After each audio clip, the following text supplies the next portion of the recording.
We truly live in a gilded age of television. The internet era brought with it things like DVR and the streaming services which have made it possible for people to easily follow season-long story arcs. Consequently, in many ways, long-form storytelling on television has surpassed the scope and depth of your average theater experience.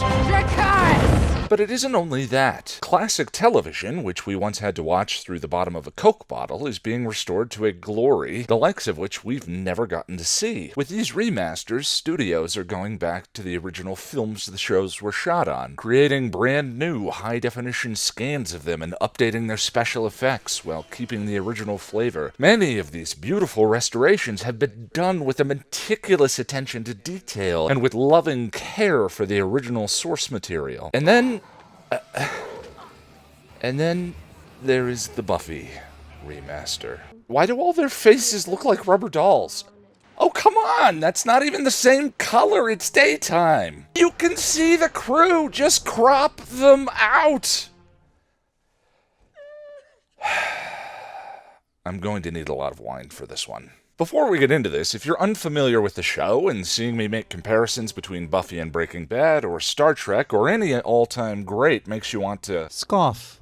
Did you just say the word scoff? Let's quickly run down the importance of the Buffy in the modern pop media landscape. Of course, the show owes a great debt to earlier trailblazers. Buffy is very much a supernatural girl power Peter Parker. When Buffy first aired, the X-Files had been teasing season-long story arcs for 3 years, and both Buffy and the X-Files owe some debt to the short-lived Twin Peaks. But noted TV critic for The New Yorker, Emily Nussbaum, wrote in 2014 that 1999 marked a turning point for television because of The Sopranos and Buffy the Vampire Slayer. Quote, David Chase and Joss Whedon were turning television into something radical and groundbreaking, the latter by forging a mythic meld of horror, comedy, and drama. Buffy took the influences of its predecessors and, by the middle of its run, had combined them seamlessly into a more coherent model for serial television that's still in use today. Since Buffy aired, it's been cited as an influence by many major showrunners, including Rob Thomas, Russell T. Davies, Damon Lindelof, Eric Kripke, and Amy Palladino. Buffy's writer's room, Mutant Enemy, was a training ground for a team that would later go on to be major influences on 24, Once Upon a Time, Daredevil, and The Martian. The show's insanely terrific episode Once More with Feeling popularized the musical episode, and was probably at least partially responsible for...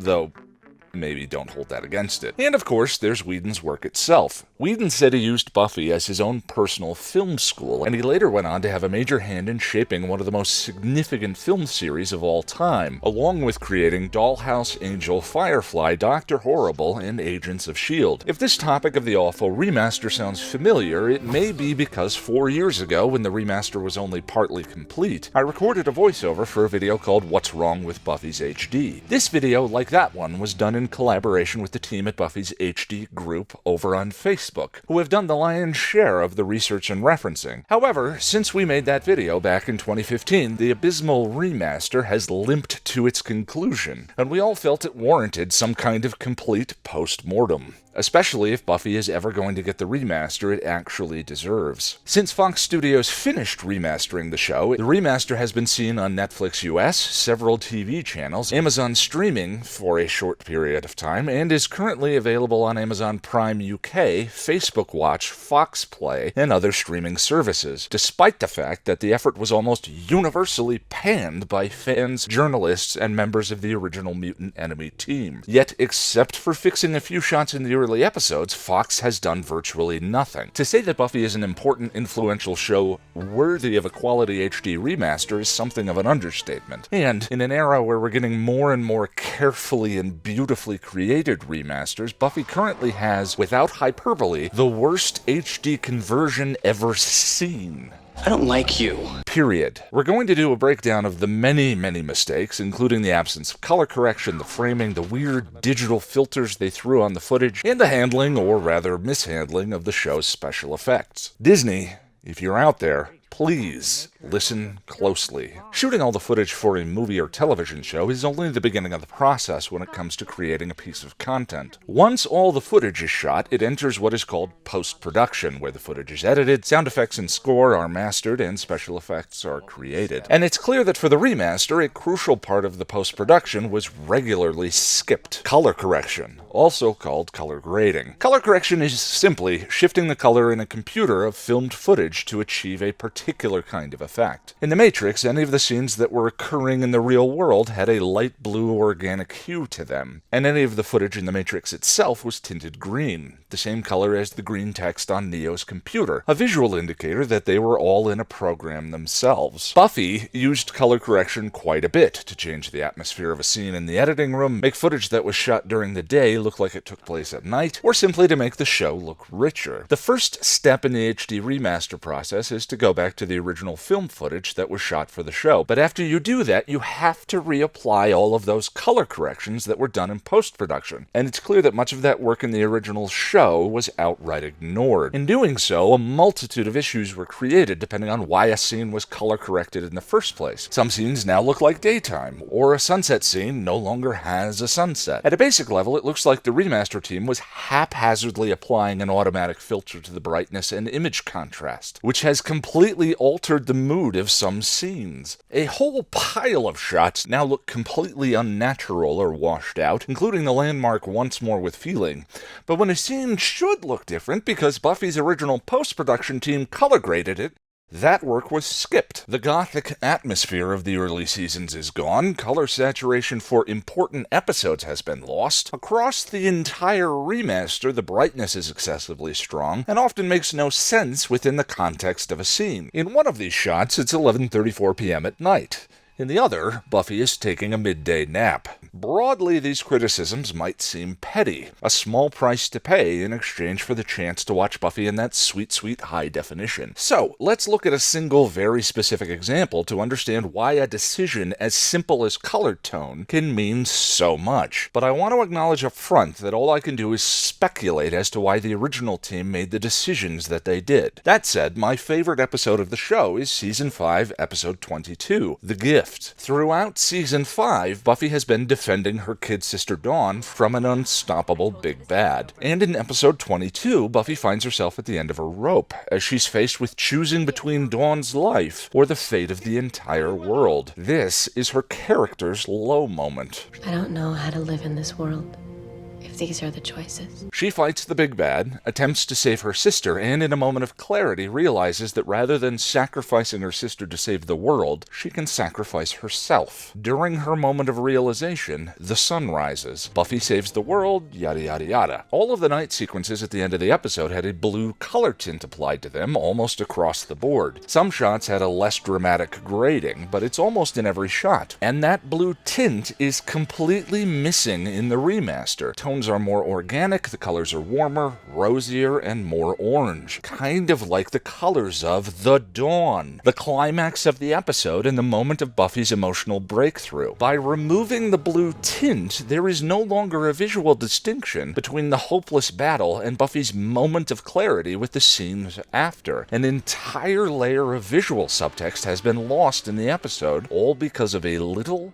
lack of blue. Classic television, like Buffy, was created for what's called a 4:3 aspect ratio. Just think more square. Modern TVs are a more rectangular-shaped 16:9 aspect ratio. And when it comes to remastering old shows for modern televisions, there's always the question of whether or not to maintain the original squarish 4:3 shape, or to convert it to 16:9. Joss Whedon is on record having said that the 4:3 is the way he wants the show to be, and that he's not against Buffy in HD, only Buffy in widescreen. The show was shot with widescreen Panavision film cameras, but always with the intention of it being cropped down for the 4:3 squarish format. Now, a widescreen version would go against the creator's wishes, but recent remasters like The Wire and Charmed have proven that a show could still be successfully converted to widescreen without losing the creator's vision. And even though CBS released the Charmed Blu-ray in 16:9, they did create 4:3 HD masters remasters that are available on streaming services. Whatever decision they were going to make, the problem is that Buffy's conversion to widescreen was done with a bulldozer, using insane amounts of cropping. Logically, it would follow that the remaster should most often just open up the frame and use the unused portions of the original filmed shot. But there are confusing decisions throughout to instead crop down the original aired frame. Season 1 is a nightmare. Look at Willow's face! This frame on Buffy looks awkward and crowded. Later, the remaster starts incorporating more of the original unused portion of the footage, but continues for some reason to crop out parts of the original shot from the show. Goodbye, Angel Latte. In What's My Line, they completely crop out the burned church at the end of the episode. One running theory for why this happened is that the remaster team had a computer doing auto-framing and the team didn't bother to fix it, which could be the only way to explain the utter indifference to doing such a terrible job. But the net result is a regularly ruined composition, and the director's intention being completely ignored. Cropping issues were never resolved, and are present in all 7 seasons, the extreme zooming being doubly unnecessary. As we can see from the European DVDs, which were released in widescreen, that no cropping was required at all. Even if the transfer had been done correctly and used the entire frame, since Buffy wasn't filmed with the ultimate intention of being aired in widescreen, without the remaster team paying attention to each shot, what you end up with are a pile of easily avoidable mistakes. These are lies. You often get a syncing issue with the previous shot, a piece of equipment appearing like lighting rigs or worse, crew members. There's those Panavision cameras we were talking about earlier. If an actor was originally cropped out of a shot in the remaster, you may hear a character speak, but their lips are not moving. But we can't, you don't understand. Those are the more obvious mistakes, but the remaster is full of little ones caused by the change in aspect ratio that they needed to fix. So you have cropping and reframing where it's pointless and breaks the original vision of the director, and you have shots where cropping actually would have been a benefit, just outright ignored. Thing is, cropping is the cheap and worst way to fix the problem anyway, as you lose information from the original shot. In HBO's excellent remaster of The Wire, those C-stands, cameras, and crew members were painted out digitally. But we're far from done, my friends. We've now come to my least favorite issue. I mentioned previously that Buffy was shot using Panavision film cameras, and one of the natural byproducts of shooting on film was film grain. Tiny particles or light static moving around randomly in the image. For most people, even people who don't notice it, film grain is one of the things that makes film look like, well, film. Most people generally consider film grain a neutral or good thing. However, there is a process called digital noise reduction, or DNR, used to reduce the presence of film's natural grain, and in excess can lead actors to have a plastic doll-like appearance. Because you know what human beings have? Pores, freckles. And when a DNR filter is dialed in wrong, the filter can't tell the difference. As you can see here, the DNR smooths everything to the extreme, destroying the benefit of HD from 16 and 35mm film. Many shots just look like watercolor as a result, and it's sometimes overused to the point where you can actually see greater detail in the DVD standard definition version. What is the point of remastering a show from film if you make it look like it was shot on a digital camera from 1998? She irons her jeans. She's evil. No other prominent remasters, like The X-Files, also made by Fox, suffer from this issue. To take Charmed as an example again, you can see that the level of detail is incredibly impressive. The definition isn't compromised by the fact that they did use DNR, and the show looks like it was shot on film. This close-up comparison says it all. The two shots are the full HD versions available. Both shows were shot on 35mm during the same year, and yet the way it was remastered, Buffy looks like an extremely inferior process. And there are many examples of modern Blu-rays that were taken from a 16mm source that look very good. The Pride and Prejudice miniseries was shot only 1 year before Buffy Season 1. It looks grainy, but high definition, and mostly it looks natural with a pleasing amount of detail. The Gilmore Girls remaster of Season 1, which was filmed 2 years after Buffy Season 2, is more proof that 16mm can look very good in high definition. Buffy Season 1 and 2 were shot on Super 16mm film, which is never going to have as much detail as 35mm, but that's all the more reason to avoid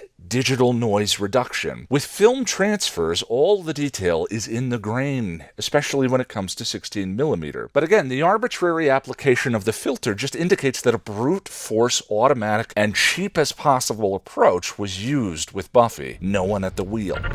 Eyes on the road! Eyes on the road! And boy, can you see cheap with the special effects. Though Buffy was shot on film, things like morphs to vamp face, vampires being dusted, and any and all magic spells were done in a computer after the fact, and probably rendered only in the standard definition that Buffy was airing in at the time. Meaning, in order to do a proper remaster, the team was going to have to go back to every special effect and create it again from scratch with a high-definition version. And some of the special effects in Season 1 and 2 have been redone. The rest is entirely upscaled, meaning rather than recreate the effect from scratch over a high-definition scan of the original footage, the team instead took the old standard definition versions of the shot and just blew them up. Ever zoom into a picture on your computer too far? A couple of the redone HD effects actually look decent enough, although not identical to the original, but the remaster takes great license throughout with the style of the vampire dusting, looking more like a smoke effect than dust. The effect was reinvented rather than re-rendered. Fox just stopped remaking the dusting effect in early Season 2. They resorted to just upscaling everything from standard definition, along with all the other special effects. Think taking a low-resolution picture and zooming into it. The upscaled shots are also suffering from an excess of edge enhancement, which will create white edges around the characters and looks worse than the DVD version.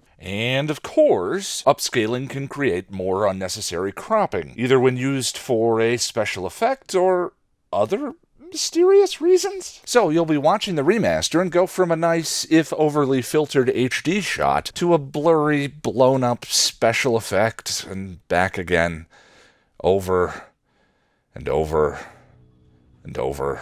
The whole portal sequence in Becoming looks abysmal. All the CG shots are upscaled, but it looks like the standard definition effect is a different version than the one used in the episode at the time. The colors are different. If the remaster team was planning on redoing any effect in Season 2, why not this moment instead upscaling? But for remasters like Charmed and Star Trek The Next Generation and the original series, CBS Studios recreated all of the CGI effects in high definition, looking very close to the original ones. This is what should be done for Buffy. Care, attention, affection. The group over at Buffy's HD have reached out to several members of the original Mutant Enemy team, and many of them have expressed their outrage over Buffy's mishandling. Joss Whedon's closest comments on the remaster came in 2015, tweeting that widescreen Buffy is nonsense. David Fury and Stephen DeKnight called the remaster an embarrassing mess and tweeted somebody should be indicted. The late Michael Gershman, director of photography on most of the episodes, shared his feelings with the Buffy HD Facebook page in 2016, saying, "It's a shame to have all of my work thrown in the garbage. I tried to give Buffy a texture that would turn a teeny bopper show into a serious, dramatic presentation. Alas, once a piece of art leaves the artist's hand, control is lost. Sorry everyone can't see the work in its original incarnation." It may seem daunting, but the truth here is you can't fix this remaster. There are too many mistakes. Too much went wrong. Doing it right means starting over again with the original footage, and yeah, that means expense, time, cost. But I think we've covered why Buffy matters enough to do it, and there is another reason that we as the fandom need to be making our voices heard about this. I cling to my DVD boxed set. If you don't own a VHS or Laserdisc copy of Star Wars, you can no longer watch a version of it that hasn't been tampered with by endless, meaningless revisions and frustrating changes. But even then, physical media is dying. At some point, our access to our favorite stories is going to be exclusively through streaming and a la carte download services, and it is Buffy's corporate overseers that will say what version of our favorite shows they give us access to. Will it be a blurry, half-assed mess, or will it be something that was made with care by people paying attention to the show's color, lighting, and composition? People have been asking me for my thoughts on the Buffy reboot since it was first mentioned, and here's what I'm hoping. I hope it's good. I hope it's really, really unbelievably good, not just because we might have a brand new Buffy to comment on the trials and triumphs of a modern young adult, but because a shining success and our loud voices around it might just motivate Disney to look on the original and care.